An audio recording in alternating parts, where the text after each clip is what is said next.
Hi everyone, and welcome to our video today. My name is Instructor Oliver, and today we are going to review the Veterans Healthcare Administration, the VHA, and Women's Health Services. Let's get started. What is the Veterans Health Administration, the VHA? The Veterans Health Administration is the largest integrated healthcare system in the United States. The executive in charge, Office of the Undersecretary for Health, directs this healthcare system with an annual budget of approximately $68 billion, overseeing the delivery of care to more than 9 million enrolled veterans. They employ more than 322,000 full-time healthcare professionals and support staff at 1,255 healthcare facilities, including 170 VA medical centers and 1,074 outpatient sites of care of varying complexity, including outpatient clinics. VHA is the nation's largest provider of graduate medical education and a major contributor to medical and scientific research. More than 73,000 active volunteers, 127,000 health profession trainees, and approximately 15,000 affiliated medical faculty are also an integral part of the VHA community. The VHA's mission is quite simple: to honor America's veterans by providing exceptional health care that improves their health and well-being. Services covered by the VHA. So certain things that would be covered under this type of coverage would be preventative care services like health exams, including gender-specific exams, health education, including nutrition education, immunization against infectious diseases like the flu shot, counseling on genetic diseases, so diseases that run in the family. They would also cover inpatient hospital services like surgeries, medical treatments, kidney dialysis, acute care, so short-term treatment for severe illnesses or injuries after surgery, specialized care, so that would be care that would include organ transplants, intensive care for mental and physical conditions, and care for traumatic injuries.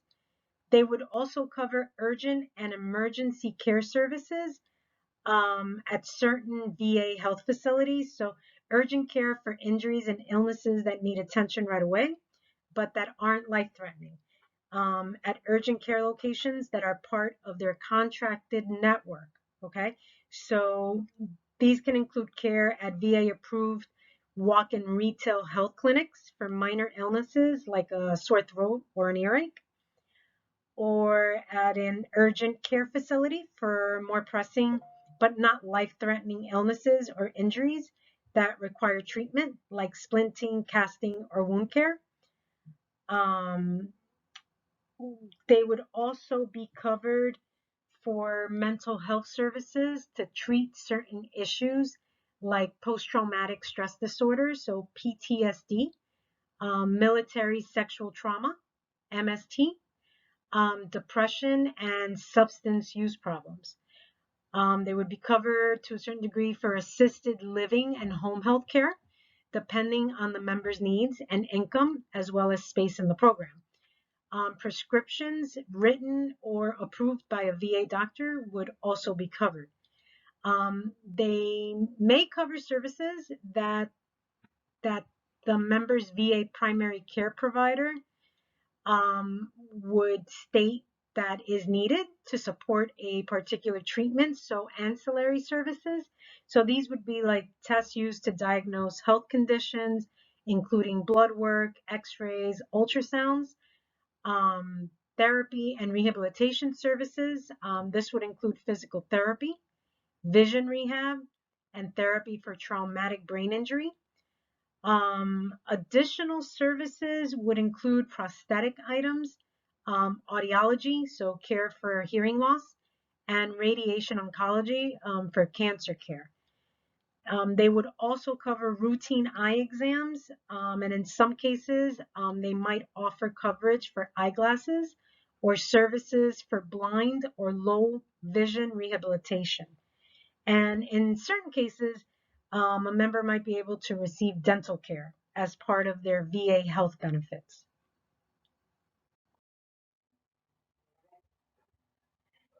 Women veterans have become a more significant part of the fastest growing group within the veteran population.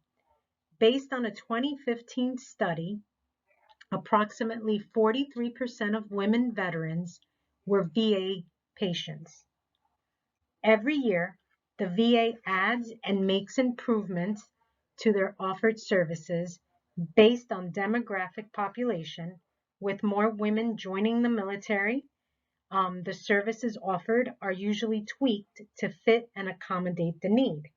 By instituting a variety of services and upgrading the services when needed, the VA manages to maintain a standard of care for women vets that are seeking services. The VA provides specific services for women. They provide primary care services that include general services like disease prevention and nutrition counseling, female-specific services that would include birth control, preconception counseling, and menopausal support, such as hormone replacement therapy. They offer screening services like cervical cancer screens or pap smears. They offer breast cancer screens with mammographies or mammograms, mental health services for depression, post-traumatic stress disorder, so PTSD, and also for substance use problems. They also offer free, confidential, private counseling and treatment for mental and physical health conditions related to military sexual trauma. Okay. They also provide specialty services, which would include screening and management of chronic, meaning long-lasting conditions like heart disease and diabetes, screening and management of sexually transmitted diseases, so of STDs, um, like HIV and AIDS and hepatitis.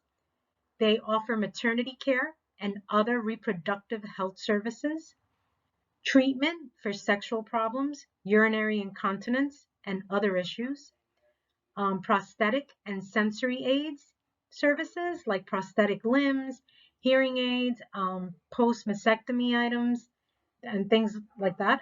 They also offer referrals for physical therapy, occupational therapy, speech language therapy, and other rehabilitation therapies. The one thing that they will not allow for or cover, right, by law is abortions. Abortions are not covered under the VA for women. Okay.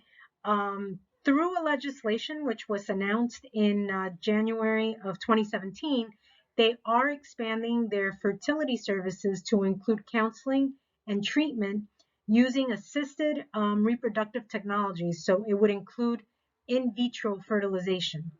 So those services would be available to the vets themselves, to the women, and also to the husbands, I guess, if they need some kind of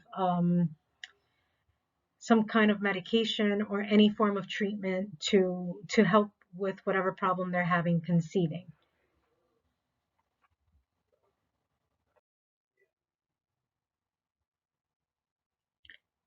Thank you so much for listening in on today's video topic. I hope you found it to be helpful and informative. Again, thank you and have a great day.